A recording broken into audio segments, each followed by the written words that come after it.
मान्यवर मंडळी व्यासपीठाच्या दिशेने एकदा हात वरती जोरदार टाळ्यांनी आपण त्यांचं स्वागत करायचं। मान्यवर मंडळी व्यासपीठावरती येत आहेत। सन्माननीय चव्हाण साहेब एकदा हात वरती जोरदार टाळी मान्यवर मंडळींसाठी।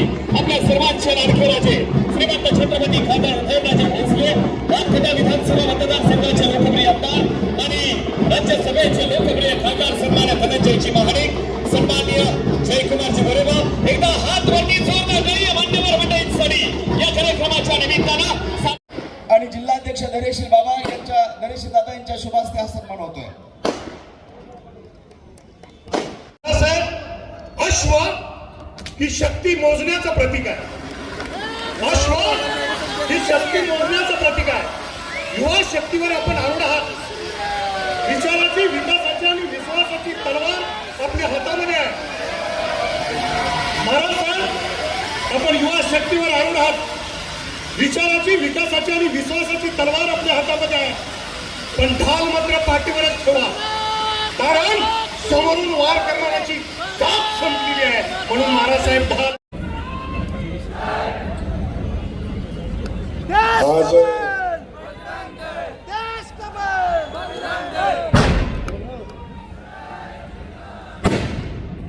आज आपल्या सातारा जिल्ह्यासाठी, खास करून सातारा शहरासाठी प्रचंड मोठा योगायोगाचा दिवस आहे। अख्ख्या देशामध्ये भारतीय जनता पार्टीच्या वतीनं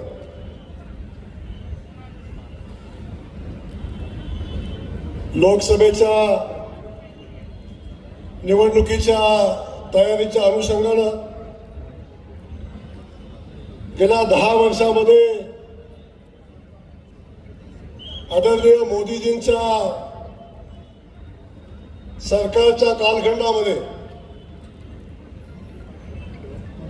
या देशामधल्या सर्वसामान्य माणसाला केंद्रबिंदू मानून या देशाला स्वाभिमानानं, सन्मानानं उभं करण्याचं काम आदरणीय मोदीजींनी केलं। आणि ज्या ज्या योजना मोदीजींच्या 10 वर्षाच्या कालखंडामध्ये सामान्य माणसासाठी केल्या, त्या योजना सामान्य माणसापर्यंत पोहोचवण्याचं काम भारतीय जनता पार्टीच्या कार्यकर्त्यांनी गेल्या अनेक दिवसापासून चालू केलं, अनेक दिवसापासून ते करतायत। आणि आज लोकसभेच्या निवडणुकीला सामोरं जात असताना आपण सातारा जिल्ह्याच्या लोकसभेच्या निवडणुकीसाठी आपण तयार आहोत की नाही हे पाहण्यासाठी आणि या निवडणुकीसाठी आपल्या सगळ्यांना कानमंत्र देण्यासाठी आपल्या सगळ्यांच्या सोबत उपस्थित असलेले, ज्यांनी मध्य प्रदेशच्या राजकारणामध्ये, ज्यांनी मध्य प्रदेशचे मुख्यमंत्री म्हणून 17 वर्ष सामान्य माणसाची सेवा केली आणि 17 वर्ष सेवा केल्यानंतर अख्ख्या देशातले राजकीय पंडित सांगत होते की मध्य प्रदेशमध्ये आता बदल होईल आणि मध्य प्रदेशमध्ये काँग्रेसचं सरकार येईल, अशा पद्धतीची भूमिका अनेक चॅनलवरून अनेक राजकीय पंडित मांडताना आपण सगळ्यांनी बघितली। पण आपल्या समोर बसलेला हा चाणक्य आहे, या चाणक्याने सगळ्या देशातल्या राजकीय पंडितांचं ज्ञान सुद्धा अपुरं पडलं त्याच्या पुढं, ज्यांनी सगळ्यांना चकवा देऊन मध्य प्रदेशमध्ये पुन्हा एकदा भारतीय जनता पक्षाची सत्ता आदरणीय नरेंद्र मोदीजींच्या नेतृत्वाखाली आणली। ते मध्य प्रदेशचे माजी मुख्यमंत्री सर जी, मैं मध्य प्रदेश में आया था और 10 दिन मैं मध्य प्रदेश में था। वहां मैंने आपके संगठन का काम देखा है। चुनाव में आप चुनाव किस तरीके से लड़ते हैं मैंने देखा है। मुझे नहीं लगता कि चुनाव में इतना अच्छा प्लानिंग देश में कोई कर सकता है, वो शिवराज सिंह चौहान साहब कर सकते हैं। उसके बाद जो राजकीय पंडित थे उन्होंने जो अनुमान लगाया था, उन सबका अनुमान गलत क्यों साबित हुआ? जब मैं ग्राउंड पे काम कर रहा था तो मैंने देखा था इतनी सारी योजना बस बनाई नहीं थी तो लोगों तक पहुंचाई थी, और सबसे तूफानी योजना थी, सबसे तूफानी योजना थी लाडली लक्ष्मी की थोड़ी थी, लेकिन लाडली बहना की योजना इस देश में मध्य प्रदेश में तूफान लाने वाली योजना थी, और उस योजना ने चमत्कार किया। इतनी सारी महिलाएं इतना अपने भाई से प्यार करती थी, जो मैंने देखा है। जब पाटन विधानसभा मतदार संघ में सर मैं था, 10 दिन काम कर रहा था, वहां आपकी रैली थी। उस रैली में सबका अनुमान था कि 20,000 महिलाएं आएगी, 20,000 महिलाएं आएगी। जब फंक्शन चालू हुआ, चेयर भी 20,000 डाली थी। जब फंक्शन चालू हुआ तो महिलाओं का सैलाब मैंने देखा है। 20,000 तो कहीं चेयर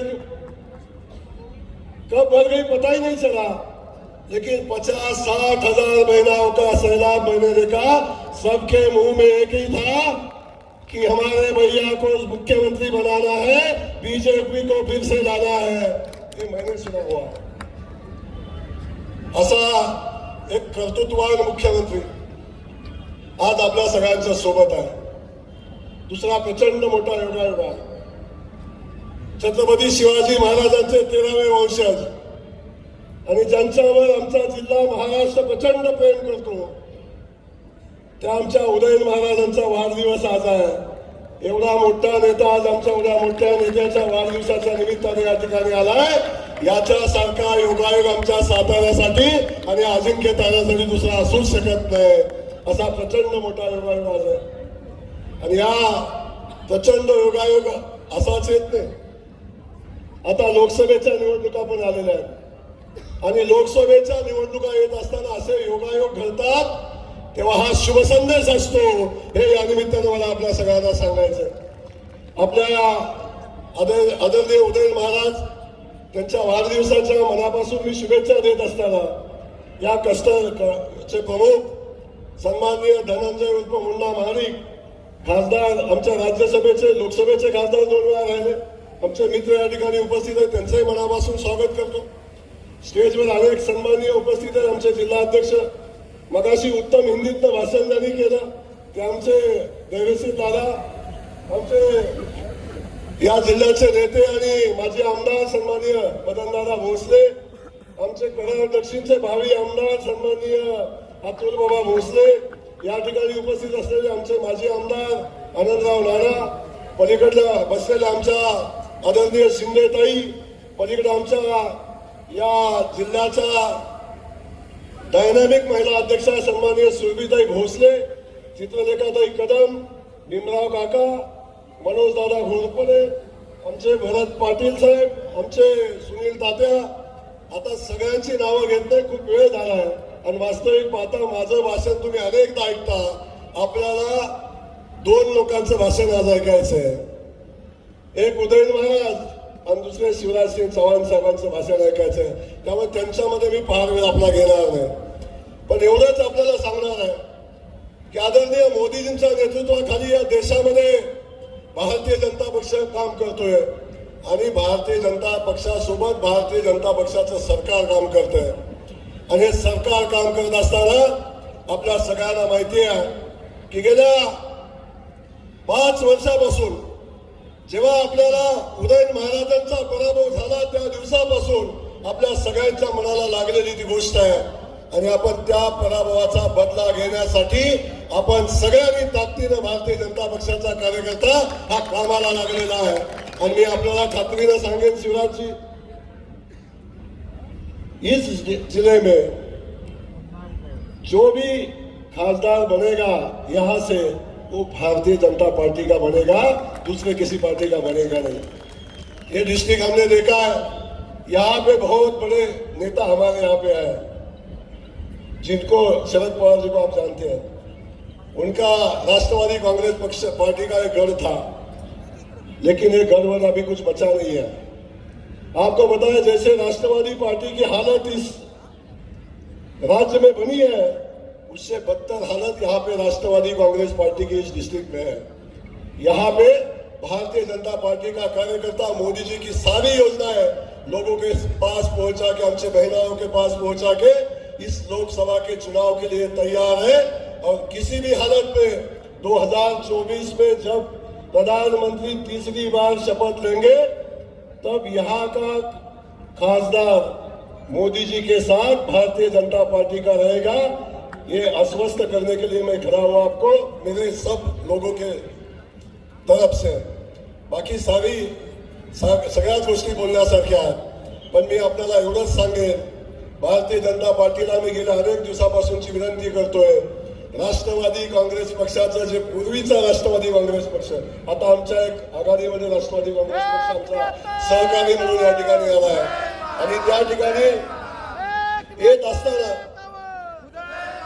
एक विचार घेऊन भारतीय जनता पक्षाचा कार्यकर्ता काम करत असताना प्रचंड संघर्षातनं ही भारतीय जनता पार्टी उभं करण्याचं काम गेल्या अनेक वर्षापासूनचा आमचा भारतीय जनता पक्षाचा सामान्य कार्यकर्ता करतोय। खूप संघर्षातनं गेलेला कार्यकर्ता आहे। जेव्हा कुणीच विचारत नव्हतं तेव्हा आमचा हा भारतीय जनता पक्षाचा कार्यकर्ता जमिनीवर संघर्ष करत होता। अनेक लोकांनी चेष्टा केली, अनेक लोकांच्या सोबत संघर्ष झाला, अनेक वेळा जेलमध्ये जायला लागलं, त्यावेळी भारतीय जनता पक्षाच्या कार्यकर्त्यांनी आमचा संघर्ष केला आहे। आणि तो कार्यकर्ता संघर्षातनं आज अशा स्थितीत आहे, त्या कार्यकर्त्याला वाटतं की आता संधी आली की माझ्या भारतीय जनता पक्षाचा खासदार या जिल्ह्यातनं होईल। त्यावेळी आमची हात जोडून विनंती आहे की या जिल्ह्यातनं भारतीय जनता पक्षाचा उमेदवार असला पाहिजे, इस डिस्ट्रिक्ट से भारतीय जनता पार्टी का कैंडिडेट होना चाहिए। इतनी हमारी हाथ जोड़ के भारतीय जनता पार्टी के कार्यकर्ता की विनती है। आप हमारी बात हम तो पहुंचाते, लेकिन हमारी बात आप भी पहुंचाने का काम हमारी तरफ से करिए, इतनी आपको विनती करता हूँ। और आपको इतना ही आश्वासित करता हूँ, आप जिस काम के लिए आए, आप जहाँ जहाँ जाते हो विजयश्री आपके साथ रहती है। आप जहाँ जहाँ जाते हो बहनाएं आपके साथ रहती है। जहाँ जहाँ आप जाते हो किसान आपके साथ रहता है, युवा आपके साथ रहता है। आप सातारा में आए हो तो आपके साथ भारतीय जनता पार्टी के साथ ये सारी बहनाएं, सारे युवा, सारे किसान आपके आह्वान पे आएंगे, साथ रहिए और आएंगे, इतना आपको विश्वास देता हूँ। आपका बहुत तहे दिल से स्वागत करता हूँ और आपके भविष्य के लिए आपको बहुत बड़ी शुभकामनाएं देता हूँ, क्योंकि मैंने ऐसा लीडर, बहुत कम लीडर देखे हैं, उसमें सर आपका नाम ऊंचाई पे है, इतना मुझे पता है।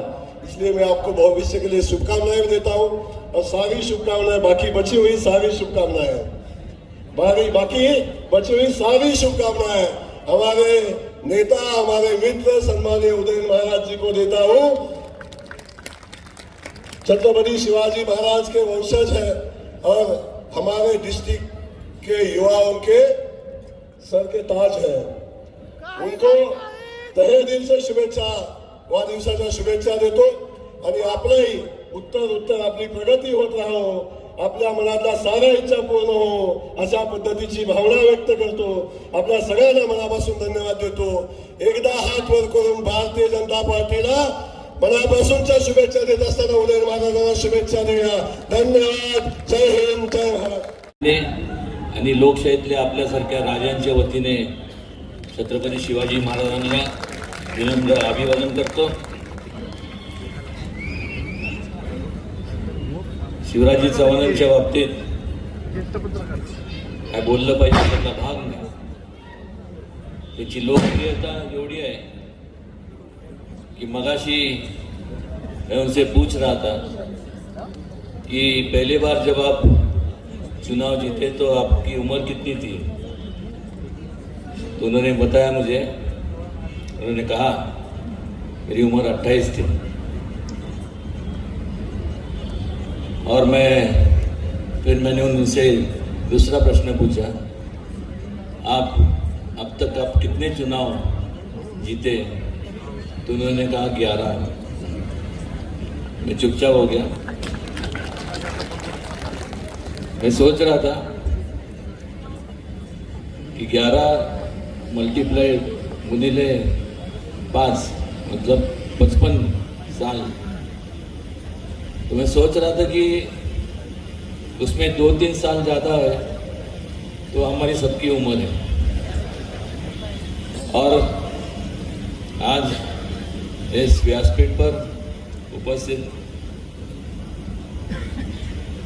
मध्य प्रदेश के पूर्व मुख्यमंत्री आदरणीय शिवराज जी चौहान साहब, हमारे मित्र खासदार धनंजय माडिक, आमदार जयकुमार जी गोरे, मतदार आनंदराव पाटील, माझे मित्र मनोज घोरपडे, रामकृष्ण वेताळ, सुरभीताई चव्हाण, भरतजी पाटील, अविनाश कदम, भरतजी मुळे, धनंजय पाटील, आणि ज्यांना विसरून चालणार नाही असे माझ्यावर खूप प्रेम करणारे, मिश्किलपणे का होईना माझ्यावर प्रेम करणारे सर्व पत्रकार, इलेक्ट्रॉनिक मीडिया आणि आपण सर्व लोकशाहीतले राजे, जे संपूर्ण जगामध्ये जे लोकांनी केलं ते छत्रपती शिवाजी महाराजांनी कधी केलं नाही. पण जे छत्रपती शिवाजी महाराजांनी केलं ते जगात कोणालाही जमलं नाही. एकमेव असा एक राजा होऊन गेला, मनाचा दिलदारपणा, पुरोगामी विचार, पराक्रम, जेवढ्या उपम्या आपण देऊ त्यांना तेवढ्या कमीच आहे. पण सर्वात महत्त्वाचं म्हणजे लोकांचा सहभाग हा राज्य कारभारामध्ये असावा अशी संकल्पना त्या काळामध्ये महाराजांनी मांडली. आणि त्यामुळं आज जे आपण लोकशाही म्हणतो, ज्याला इंग्लिशमध्ये आपण डेमोक्रेसी म्हणतो, हा ढाचा लोकशाहीचा त्यावेळेस त्यांनी तयार केला होता. आणि त्यामुळं संपूर्ण या देशातले काय, संपूर्ण परदेशातले सुद्धा लोक त्यांच्यापुढं नतमस्तक होतात. देव तर आपण कोणी बघितला नाही, पण देवाच्या रूपाने निश्चितपणे मला सांगावंसं वाटतं की महाराजांसारखं रूप आपण आपल्या संपूर्ण आपण बघितलं जरी नसलं तरी आपल्या पूर्वजांनी सगळ्यांनी पाहिलंय. महात्मा गांधीजींनी त्या काळात एक विचार दिला होता. विचार काय होता? तर पंचायत राजचा. पंचायत राज म्हणजे काय? सत्तेचं विकेंद्रीकरण करून जोपर्यंत सर्वसामान्य लोकांच्या हातात आपण सत्ता स्थान देत नाही तोपर्यंत खऱ्या अर्थाने लोकशाही ह्या देशामध्ये नांदणार नाही. पण गेले ज्या वेळेस आपल्याला संपूर्ण लोकशाहीची स्थापना झाली, प्रस्थापित झाली, त्यावेळेपासून जवळपास 50 वर्षाचा काळ जर आपण पाहिला तर त्या 50 वर्षाच्या काळामध्ये काय झालं तर महात्मा गांधीजींच्या, छत्रपती शिवाजी महाराजांच्या विचारांना तिलांजली देण्यात आली. विकेंद्रीकरणाच्या ऐवजी केंद्रीकरण झालं. त्याच्यामुळे एकाधिकारशाही आली. पण ज्या वेळेसपासून मोदीजींचं सरकार, भाजपचं सरकार हे देशामध्ये प्रस्थापित झालं त्यापासून आज आपण पाहतो, एक वेगळं चित्र पाहतो. खऱ्या अर्थाने पंचायत राजची संकल्पना जी गांधीजींची होती ती आपण आपल्याला आचरणात पाहायला मिळते. मोदीजींच्या नेतृत्वाखाली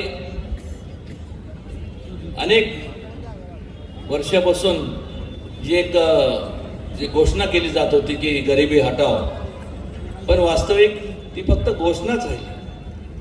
ती घोषणाच राहिली आणि फक्त लोकांना निवडणुकीच्या काळामध्ये त्यांच्या समोर जाऊन मतं मिळवण्याचं एक साधन झालं.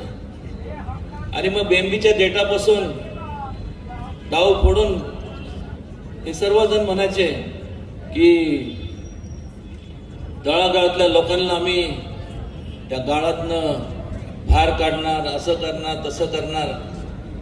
पण या गेल्या 50 त्यांच्या कालावधीमध्ये जर आपण पाहिलं तर काय पाहायला मिळतं की तळागाळातल्या लोकांना जास्तीत जास्त गाळात घालण्याचं काम केलं. मगाशी आमचे मित्र खासदार धनंजय माडकांनी सांगितलं अनेक घोटाळे जे संपूर्ण वाचून म्हणजे आपल्या समोर त्याची मांडणी केली. मला अजून आठवतं की मी असंच त्यावेळेस जेव्हा चारा घोटाळा झाला होता, त्यावेळेस चारा घोटाळा जेव्हा झाला तेव्हा आपल्यासारखेच पत्रकार त्या ठिकाणी लालूजींच्या निवासस्थानी गेले होते, त्यांच्या गावी. आणि ते त्यांना विचारलं कि वो चारा घोटाला हो गया, उसके बारे में आप कुछ कहेंगे?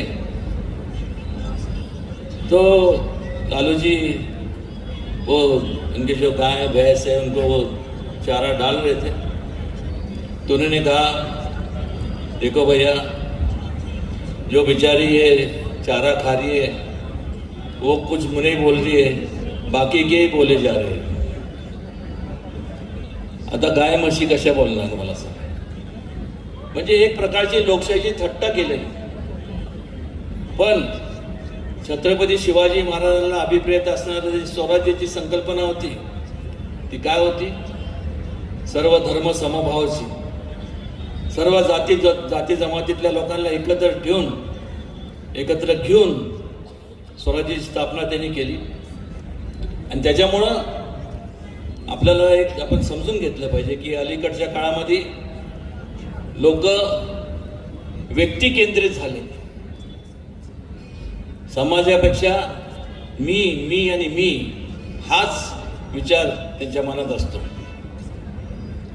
आणि त्यामुळं स्वतःच्या स्वार्थासाठी जाती धर्मामध्ये तेढ निर्माण करायचं जे हा जो प्रकार आहे तो अत्यंत किळसवाणी प्रकार आहे. त्याचा मी कठोरपणे निषेध तर करतोच आहे. हे सांगण्याचं मतित अर्थ एवढंच आहे की आपल्याला समजा हा देश एकत्र ठेवायचा असेल, या देशाला महासत्तेकडे न्यायचं असेल तर फक्त एक आणि एकच छत्रपती शिवाजी महाराजांचा विचाराचा आपण आपल्या उळशी बाळगून तो आचरणात आणला पाहिजे. आणि नेमकं त्याच धर्तीवर ह्या अगोदर बरेच पंतप्रधान होऊन गेले, बरेच नेते मंडळी होऊन गेले, घोषणा तर केल्या असं करू तसं करू हे करू.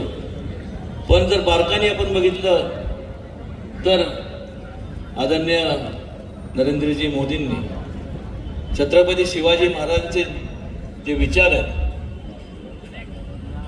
महिलांच्या बाबतीतलं त्यांचं सक्षमीकरण, गरिबांच्या बाबतीत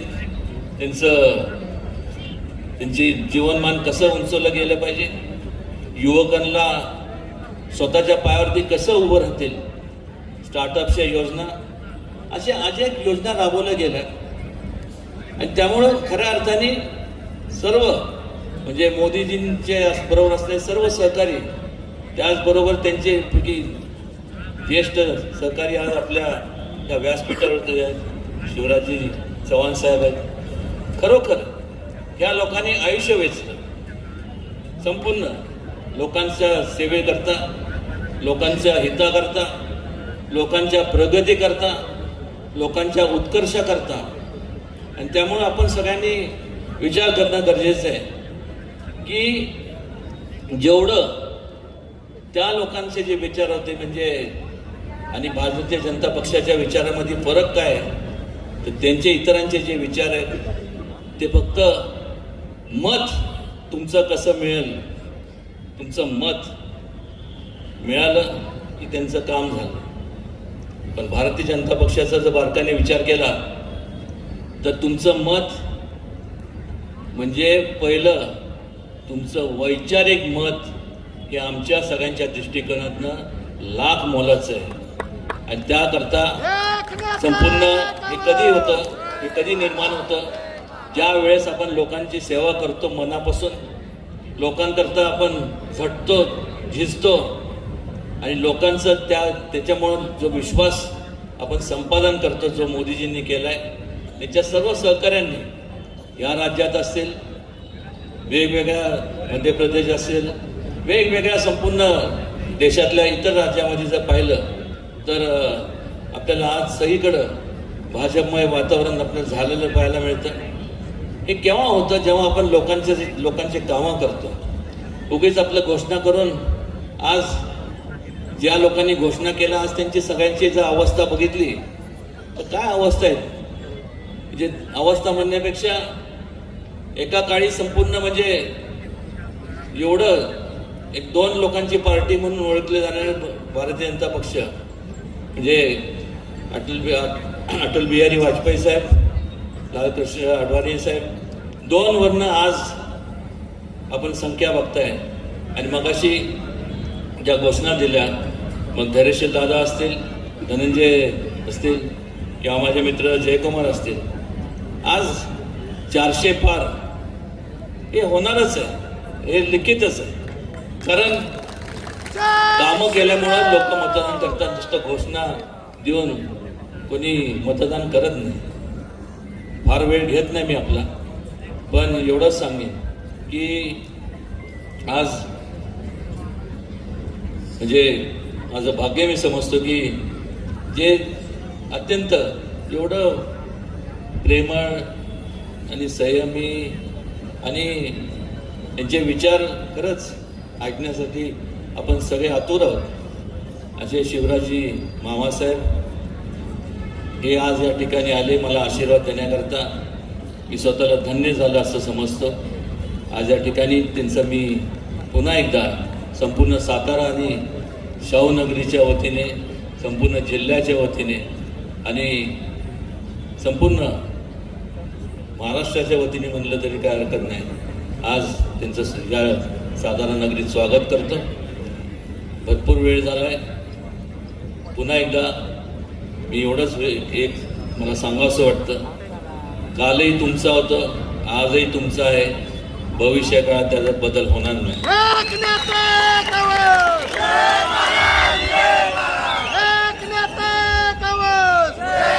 और एक चीज बताना चाहता हूँ आपको शिवराजी मामा साहब कि ये सातारा जिले में से सबसे पहले अगर कोई बीजेपी का एमएलए चुन के आया होगा तो जो अभी बात कर रहा है वही था. और ये कहते हुए मैं मेरे भाषण को पूर्ण विराम देता हूँ और मामा जी से विनती करता हूँ कि वो आके आप सबको संबोधित करें. भारत माता की, श्रीमंत छत्रपति शिवाजी महाराज की, सतारा की जनता की, सभा में आई बहनों भाइयों की और मेरे भांजे और भांजियों की सर्वाना मनःपूर्वक नमस्कार. मला महाराष्ट्रात आल्यावर असे वाटते की मी छत्रपती शिवाजी महाराजांच्या एक मावळा आहे आणि मला याचा अभिमान नाही, गर्व आहे. सचमुच में इस पवित्र धरती पर आकर मैं धन्य हो गया. अहोभाग्य है आज आपसे बात करने का मौका मिला है. इस अवसर पर मंच पर उपस्थित वो जिनका आज जन्मदिन है, हमारे लोकप्रिय नेता 13वें वंशज श्रीमंत छत्रपति शिवाजी महाराज के मैं उनको प्रणाम करता हूं. आदरणीय श्रीमान उदयन राजे भोसले जी, उनको जन्मदिन की हार्दिक शुभकामनाएं, बधाइयां. वैसे तो मेरे मित्र कह चुके हैं, तुम जियो हजारों साल, साल के दिन हो 50,000. आप यशस्वी हो, आप शतायु हो और यहाँ की जनता की ऐसी सेवा करें कि छत्रपति शिवाजी महाराज के सारे संकल्प पूरे होते चले जाएं। और आज मैं ही बधाई नहीं दे रहा, कैसी सुंदर चांदनी, चार चंद्र की चंचल किरणें। देखिए चंद्रमा भी जैसे आशीर्वाद की वर्षा कर रहा है अपनी चांदनी के द्वारा। हमारे मित्र खासदार राज्यसभा के, जिनका भाषण हमने सुना, आदरणीय धनंजय जी महाडिक, हमारे विधायक साथी प्रचार के लिए आए थे, जय कुमार जी, आदरणीय मदन दास भोसले जी, अतुल जी, आदरणीय हमारी बहन प्रियाबाई शिंदे जी, आनंद राव जी, मनोज जी, रामकृष्ण जी, अगर क्षमा करें तो मंच पर बैठे हुए हैं हमारे सभी साथी नेता पदाधिकारीगण, और नीचे भी कम महत्वपूर्ण लोग नहीं बैठे हैं। मेरे प्रिय कार्यकर्ता भाइयों बहनों और यहाँ की जनता जनार्दन को मैं दोनों हाथ जोड़ के प्रणाम करता हूँ, मैं नमस्कार करता हूँ। मित्रों, आज मेरा मन आनंद और प्रसन्नता से भरा हुआ है। छत्रपति शिवाजी महाराज ने जो संकल्प लिया था हिंदवी स्वराज की स्थापना की, उस संकल्प को आज कहते हुए गर्व है कि नरेंद्र मोदी जी पूर्णता की तरफ ले जा रहे हैं। आप कल्पना करके देखिए, 500 साल पहले का कलंक था अयोध्या में, भगवान श्री राम की जन्मभूमि पर विशाल और भव्य मंदिर था। मंदिर तोड़ा था बाबर ने और वहां बाबरी मस्जिद बनाई थी। तब से संघर्ष चल रहा था, तब से संघर्ष चल रहा था। एक ने कई पीढ़ियां खप गई। हम कितने नारे लगाते थे, कितने लोग ये कहते कहते बलिदान हो गए कि राम लला हम आएंगे, मंदिर वही बनाएंगे। और तब वो लोग जो भगवान राम को काल्पनिक कहते थे, भगवान राम तो हुए ही नहीं, ये तो काल्पनिक है, वहां मंदिर मत बनाओ, वहां पे टॉयलेट बना दो, ये कहने वाले लोग उस समय हमसे पूछते थे कि तारीख नहीं बताएंगे। लेकिन आज गर्व है मुझे कहते हुए कि 22 जनवरी को मोदी जी के नेतृत्व में भगवान श्री राम दिव्य और भव्य मंदिर में विराजित हो गए। एक महासंकल्प हुआ। क्या कोई सोचता था, क्या कोई सोचता था कि ऐसा पवित्र दिन भी एक दिन आएगा? मेरे मित्रों, कांग्रेस ने और बाकी लोगों ने कितनी बाधाएं पैदा करने की कोशिश की, एक संकल्प पूरा हुआ। कांग्रेस से मैं पूछना चाहता हूं, ये यात्रा निकाल रहे हैं, कभी न्याय यात्रा, कभी भारत जोड़ो यात्रा, जो भारत को जानते नहीं है राहुल बाबा। राहुल गांधी को ये पता नहीं कि गेहूं की बाल ऐसी लगती है कि ऐसी लगती है। एक बार मध्य प्रदेश में कह रहे थे, गन्ना ये जो गुड़ है गन्ने के नीचे लगता है कि गन्ने के ऊपर लगता है। ये इनका ज्ञान है देश के बारे में। ये देश नहीं जानते, देश की संस्कृति नहीं जानते, परंपराएं नहीं जानते, जीवन मूल्य नहीं जानते, यहाँ के महापुरुषों को नहीं जानते। ये देश जोड़ने की बात कर रहे हैं। अरे कांग्रेस ने तो हमारे देश का इतिहास भी गलत ढंग से पढ़ाने का पाप किया है, गलत ढंग से पढ़ाने का पाप किया है। आजादी के बाद तुमने क्या पढ़ाया? छत्रपति शिवाजी महाराज को नहीं पढ़ाया, महाराणा प्रताप को नहीं पढ़ाया, तुम पढ़ाते थे अकबर महान। अकबर महान हो गए, औरंगजेब के पाठ पढ़ाए जा रहे हैं। आजादी की लड़ाई का इतिहास भी हिंदुस्तान को गलत पढ़ाने का पाप किया तो कांग्रेस ने किया। हमें पढ़ाया गया कि हिंदुस्तान को आजादी महात्मा गांधी जी ने दिलाई, पंडित जवाहरलाल नेहरू जी ने दिलाई, इंदिरा जी ने दिलाई। महात्मा गांधी जी के योगदान को कोई अस्वीकार नहीं करता। बापू विश्व बंद है, मैं उनको प्रणाम करता हूं। लेकिन कांग्रेस भूल गई नाना साहब पेशवा को, भूल गई वासुदेव बलवंत फड़के को, भूल गए तात्या टोपे को, भूल गए अमर शहीद कुंवर सिंह को, राज बिहारी बोस को, लोकमान्य तिलक को, चंद्रशेखर आजाद को, शहीद आलम सरदार भगत सिंह को, सुखदेव जी को, राजगुरु को, नेताजी सुभाष चंद्र बोस को, अरे उनकी समाधि पे एक दिया भी नहीं, जिनके लहू से मिली थी आजादी वतन और जगमगा रहे हैं मकबरे उनके जो बेचा करते थे शहीदों के कफन। आजादी के इतिहास तुमने गलत पढ़ाया हिंदुस्तान में। और देश को तोड़ने वाले कौन थे? इस महान भारत को तोड़ा कौन ने? मेरे भाई और बहनों, सतारा वालों, जल्दी सत्ता प्राप्त करने की चाह में पंडित जवाहरलाल नेहरू जी ने देश का विभाजन स्वीकार करने का पाप किया था। आजादी तो मिली, लेकिन अखंड भारत नहीं मिला। भारत तोड़ दिया गया, भारत बांट दिया गया। मेरा मन तकलीफ और दर्द से भर जाता है। अरे इस भारत में भगवान राम के पुत्र लव द्वारा बसाया हुआ लाहौर कहाँ है? पंचनद का प्यारा पंजाब केवल 2 नदियों का पंजाब बन के रह गया।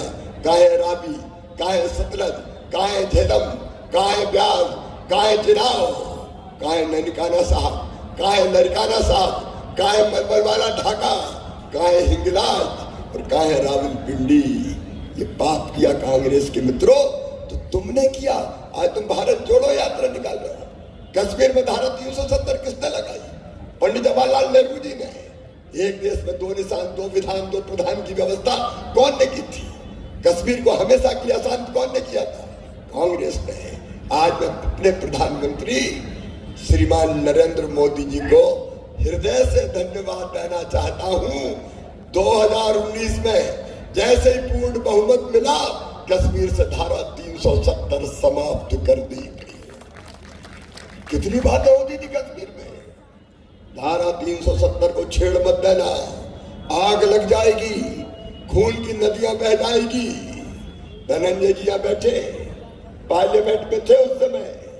अमित शाह धारा 370 समाप्त करने का विधेयक लाए, आधा घंटे में धारा 370 समाप्त। अरे खून की नदियां छोड़ दो, एक पत्ता तक नहीं हिला, एक पत्ता तक। और आज कश्मीर भी शांति का टापू बना है।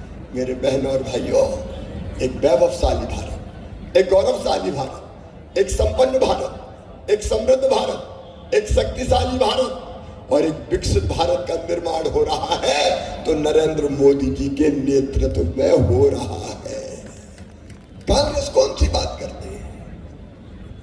मेरे बहन और भाई, मुझे याद है वो दृश्य जब छत्रपति शिवाजी महाराज के सामने युद्ध जीत के एक बहन लेके आई गई थी तो उन्होंने सम्मान करते हुए कहा था, काश मेरी माँ भी इतनी सुंदर होती। उस बात को अगर आगे बढ़ाने का काम किया है, माँ बहन और बेटियों का सम्मान, तो कांग्रेस ने नहीं किया, भारतीय जनता पार्टी की सरकार ने किया है। मध्य प्रदेश जैसे राज्य में मेरी बहनें बैठी है, हमने सबसे पहले तय किया कि कोई अगर बहन और विशेषकर बेटियों के साथ गलत हरकत करने की कोशिश करेगा तो सीधा फांसी के फंदे पर चढ़ा दिया जाएगा, फांसी की सजा का प्रावधान है। अब यह बातचीत हो रही थी, प्रधानमंत्री नरेंद्र मोदी जी ने मेरी बहनों ऐतिहासिक विधेयक पारित किया, नारी शक्ति वंदन अधिनियम। और मेरी बहनों, कांग्रेस ने नहीं, इंडिया गठबंधन ने नहीं, नरेंद्र मोदी और भारतीय जनता पार्टी ने 33% आरक्षण लोकसभा और विधानसभा में देने का पुण्य कार्य किया है। आज तो हमारी 3 बहनें मंच पे आगे बैठी है, लेकिन महाराज साहब 2029 के बाद ये पीछे वाली बहनें आगे दिखाई देंगी और आगे वाले भाई पीछे चले जाएंगे। 33% आरक्षण देने का काम किया तो बीजेपी की सरकार ने किया। सबका साथ, सबका विकास और सबका विश्वास। मेरी बहनों, मध्य प्रदेश जैसे राज्य में हम सत्ता में आए, सेक्स रेशियो गड़बड़ था। 1000 बेटों पे केवल 912 बेटियां पैदा होती थी और ये भेदभाव भगवान नहीं करता था, इंसान करता था। बेटा आए तो स्वागत किया जाए, बधाइयां गाई जाए और बेटी अगर आई तो मैया का चेहरा भी उतर जाए, जैसे बेटी नहीं हो गई हो, आफत हो गई हो। और जैसे ये पता लगाने के व्यवस्था हुई कि कोख में पलने वाला कौन है, बेटा की बेटी, बेटा आए तो आने दो और बेटी हो तो कोख में ही मार दो, कोख को कत्ल खाना बना दिया गया। बचपन से से जब ये देखता था तो आत्मा रोती थी, मन में तकलीफ होती थी कि हे भगवान ये भेदभाव क्यों? बेटा बेटी दोनों एक ही माँ की कोख से जन्मे हैं, फिर इंसान ये भेद क्यों करता है? क्यों ये भेद करता है? मध्य प्रदेश में 1000 बेटों पे 912 बेटियां पैदा होती थी। और तब जब मैं मुख्यमंत्री बना, पहली 2 योजनाएं, मन में संकल्प था कि भाषण से बेटी नहीं बचेगी, बेटी को बोझ से वरदान बनाना पड़ेगा। और इसलिए हमने तय किया कि मध्य प्रदेश की धरती पर अगर बेटी पैदा होगी तो वो लखपति ही पैदा होगी। किसी माँ की कोख से जन्म ले बेटी लखपति होगी। और जब मैंने अफसरों को बुला के कहा कि बेटी को लखपति बनाना है तो कहने लगे इम्पॉसिबल सर, ये नहीं हो सकता। मैंने कहा मैं मुख्यमंत्री हूँ इसलिए होगा। बेटी जैसे ही पैदा होगी उसके खाते में हम इतने पैसे पैदा होते ही जमा कर देंगे कि उसकी पढ़ाई भी होगी और बाद में वो लखपति बनेगी। बड़े होने पे उसको 1 लाख रुपया से ज्यादा मिलेंगे। हमने 30,000 रुपया उसके खाते में जमा करना 2005-06 में शुरू किया है और उसको जोड़ दिया पढ़ाई से। 12वीं पास करके 6वीं में जाए तो 2000, 8वीं पास करके 9वीं में जाए 4000, 10वीं पास करके 11वीं में जाए तो 6000, 12वीं में जाए तो फिर 6000, कॉलेज में जाए तो 12,500, इसलिए कि पढ़ाए लोग। और कॉलेज से पास आउट हो तो 12,500 और 21 साल की हो जाए तो सीधा 1 लाख रुपया और मिल जाए। मैंने कहा मध्य प्रदेश की धरती पर बेटी पैदा होगी तो लखपति ही पैदा होगी। और मेरी बहनों, इस योजना का परिणाम था कि पहले 1000 बेटों पे 912 बेटियां पैदा होती थी, अब 1000 बेटों पे 976 बेटियां मध्य प्रदेश में पैदा हो रही है। और तब तक हम नहीं बैठेंगे जब तक बेटा और बेटी बराबर ना हो जाए। एक नहीं, भारतीय जनता पार्टी की सरकार मध्य प्रदेश जैसे राज्य में हमने तय किया कि 50% रिजर्वेशन बहनों को स्थानीय निकाय के चुनाव में देंगे। महाराष्ट्र में तो काफी प्रगतिशील है, मध्य प्रदेश में तो घूंघट मार के बहनें बैठती थी घर में, निकलने नहीं देते थे बाहर। चुनाव कौन लड़ेंगे? साहब लड़ेंगे। बहन क्या करेगी? रोटी बनाएगी 100 लोगों की, 200 लोगों की। हमने तय कर दिया कि आधी सीटों पर रिजर्वेशन केवल बहनें चुनाव लड़ेगी या बेटियां चुनाव लड़ेंगी। उसका परिणाम ये हुआ, जो घूंघट में थी वो मेयर बन गई, जिला पंचायत के अध्यक्ष बन गई, नगर पालिका की अध्यक्ष बन गई, सरपंच बन गई और ऐसा राजकाज संभाला कि पुरुषों को भी मात कर दिया। मैं मध्य प्रदेश में देखता था, किसी पुलिस थाने में अगर महिला रिपोर्ट लिखाने जाए तो महिला पुलिसकर्मी थी ही नहीं। और किसी पुलिस के सामने अगर अन्याय हो तो बहन अपनी बात कह सकती थी क्या? और इसलिए हमने तय कर दिया कि 35% भर्ती बेटियों की पुलिस में भी होगी।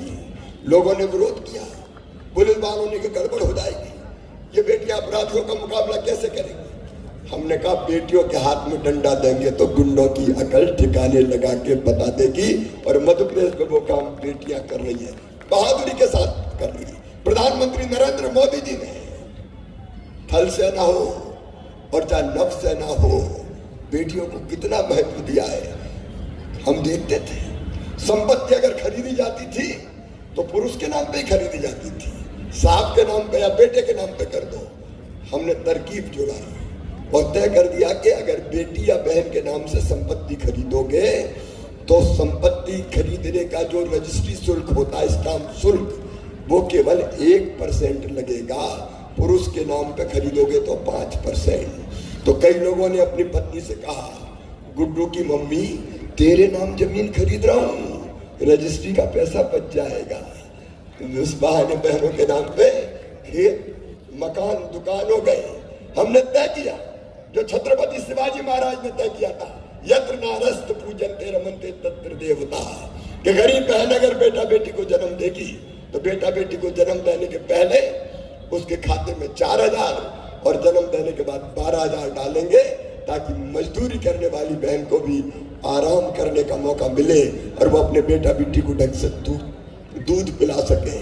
और लाडली बहना जैसी योजना इसलिए कि आधी आबादी को हमें पूरा न्याय देना था। अरे इस धरती के संसाधनों पर, देश के संसाधनों पर बहनों का भी तो हक है। और ये हर बहन का अपना अकाउंट होगा और उस महीने उस अकाउंट में हर महीने पैसे आएंगे ताकि 1,500 रुपए के लिए मेरी बहनों को हाथ ना फैलाना पड़े। नहीं तो मायके भी जाना है तो साहब से पैसा मांगे कि 500 रुपया तो दे दो, तो मूड हुआ तो दे दिए, नहीं तो कहा जब देखो मांगती रहती नहीं है मेरे पास, तो मुंह लटका के बैठ जाती थी। अब उनका अपना अकाउंट है जिसमें हर महीने पैसा आते हैं। 1,32,00,000 बहने आज गर्व से सीना तान के जीती है मध्य प्रदेश की धरती पर। कब कांग्रेस ने किया ये सामाजिक परिवर्तन का? कब कांग्रेस ने किया? किसानों के लिए आप देखिए, प्रधानमंत्री नरेंद्र मोदी जी 6,000 रुपया किसान सम्मान निधि देते हैं, छोटे किसानों के लिए बड़ी निधि है। और यहाँ भी आदरणीय देवेंद्र फडणवीस जी, आदरणीय शिंदे जी 6,000 अलग से देते हैं। मध्य प्रदेश में भी हम 6,000 अलग से देते थे। एक नहीं, अगर योजना में गिनाऊं तो सैकड़ों योजनाएं गरीब के कल्याण की, किसानों के कल्याण की। अब ये आपने सीखो कमाओ योजना की बात की धनंजय जी, हम बेरोजगारी भत्ते के विरोधी हैं। बेरोजगारी भत्ता नहीं, मध्य प्रदेश में हमने तय किया कि हम काम सीखेंगे। नौजवान फैक्ट्री में सीखे, दुकान पे सीखे, कई कंपनियों में सीखे, तो काम सीखने के बदले उनको 8,000 से लेके 10,000 रुपया महीना देंगे ताकि काम सीख के फिर वो परमानेंट रोजगार उनको मिल जाए या अपना काम प्रारंभ कर ले। ये भारतीय जनता पार्टी है, हमारे प्रधानमंत्री श्रीमान नरेंद्र मोदी जी। आज सीधा गर्व से फूल जाता है। एक जमाना था जब हम दुनिया के किसी देश में जाते थे तो भारत का कोई मान नहीं था, कोई सम्मान नहीं था। मैं तो 2014 के पहले भी मुख्यमंत्री था जब यूपीए की सरकार थी, और जब हम जाते थे निवेश के लिए, इन्वेस्टमेंट के लिए, और किसी से कहते थे इंडिया भारत आओ मध्य प्रदेश में निवेश करो, तो एक ही बात उठती थी, अरे घोटालों का देश है, कितने घोटाले तुम्हारे देश में हुए, वहां के क्या करेंगे, 2G घोटाला, 3G घोटाला, 4G घोटाला और जीजाजी घोटाला, कितने घोटाले। घोटालों का देश कांग्रेस ने बना दिया। देश को तबाह और बर्बाद करने का पाप कांग्रेस ने किया। लेकिन आज मैं गर्व से कहता हूं, सतारा वासियों, स्वाभिमान के साथ कहता हूं कि आज दुनिया के किसी देश में चले जाओ, भारत और मोदी नाम ले दो तो लोगों का सम्मान के साथ शीश झुक जाता है और भारत माता की जय की आवाज आती है या मोदी मोदी के नारे लगने लगते हैं। और अगर मोदी के नारे, मोदी मोदी के नारे दुनिया के किसी देश में लगते हैं तो वो केवल मोदी जी का सम्मान नहीं है, वो सम्मान हिंदुस्तान के 140 करोड़ भारतवासियों का सम्मान है। ये भारत माता का सम्मान है। आज देखिए क्या स्थिति है हमारी। एक जमाना था जब पिद्दी पिद्दी से देश में डराते थे, पाकिस्तान जब देखो आंखें बता रहता था, चीन अकड़ता रहता था। मोदी जी ने कह दिया, देखो भाई, हम अपनी तरफ से किसी को छेड़ेंगे नहीं, लेकिन किसी ने अगर हमें छेड़ा तो उसे हम छोड़ेंगे नहीं। और ये सर्जिकल स्ट्राइक से लेकर आतंकवादियों के खात्मे तक का काम किया तो प्रधानमंत्री श्रीमान नरेंद्र मोदी जी ने किया। और आज मैं दावे के साथ कहता हूं, दावे के साथ, मोदी जी के तीसरे टर्म में आतंकवाद और नक्सलवाद का अता पता नहीं चलेगा, अता पता नहीं चलेगा। दृढ़ संकल्प शक्ति के धनी नरेंद्र मोदी। आप देखिए, जब यूक्रेन और रूस में युद्ध हुआ, भारत के हजारों बच्चे फंस गए, माता पिता रो रहे थे, चिंतित थे, बच्चे जिंदा बचेंगे कि नहीं बचेंगे, हमारे बच्चे कैसे वापस आएंगे। कुछ नहीं हुआ।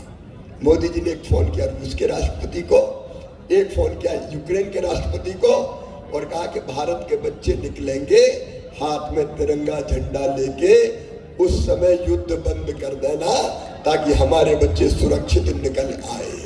और भारत के बच्चे हाथ में तिरंगा लेके निकले, भारत माता की जय कह के।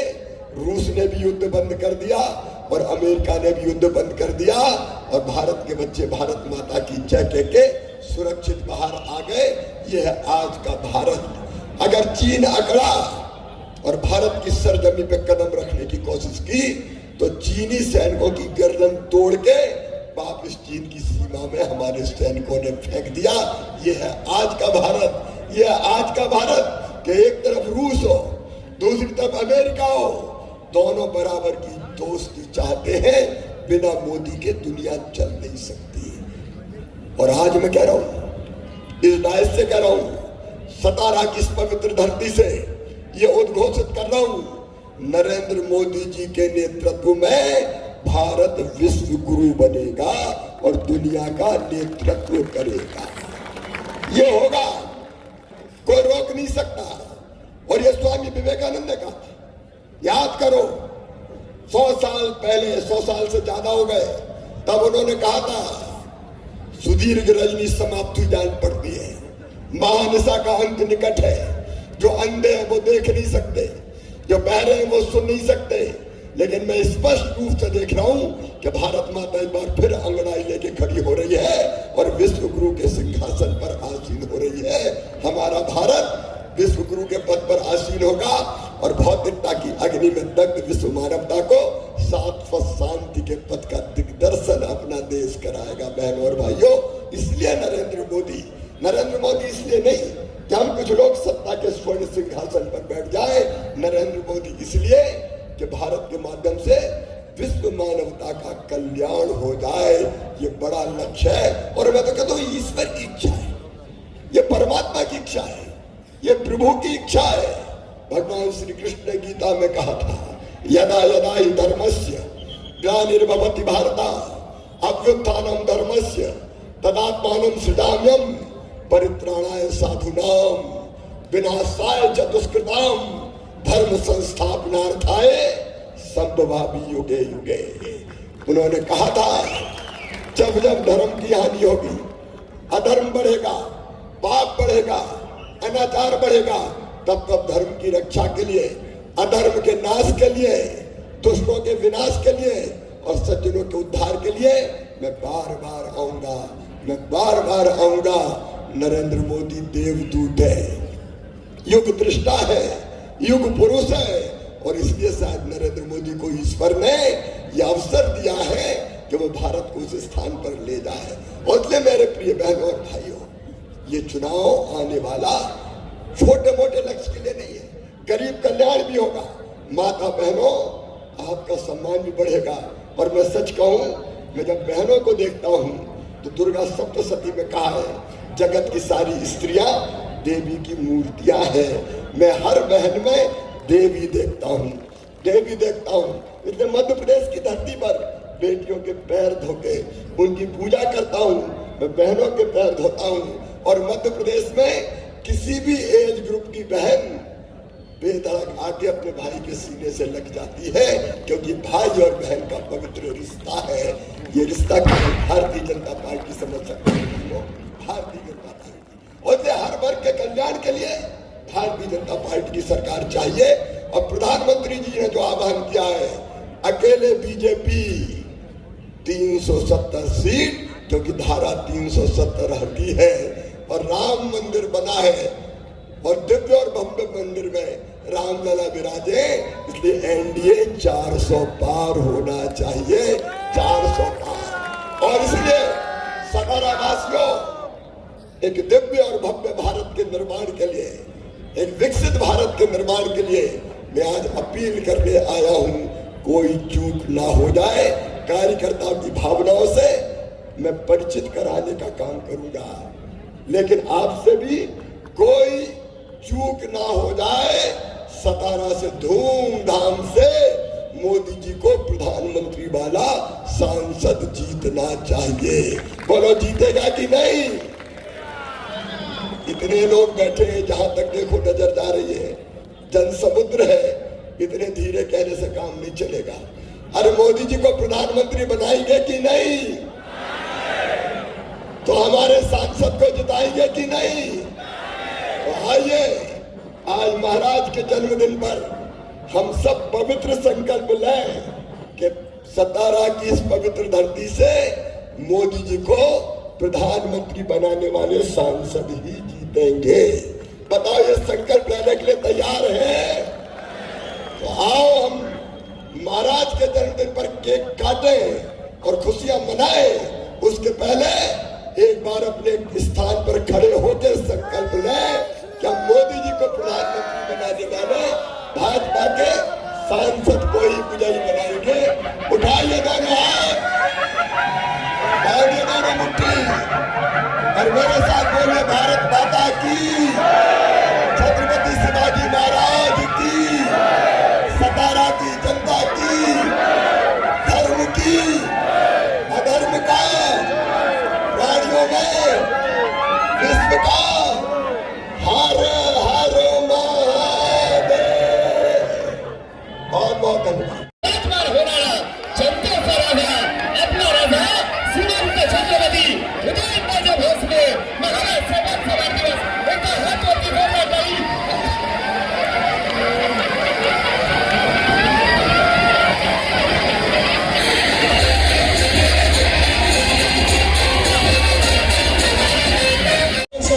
सम्मान्य उत्तर वनसेवा मध्य प्रदेश के आदरणीय पूर्व मुख्यमंत्री हम सबके लाडले मामा जी को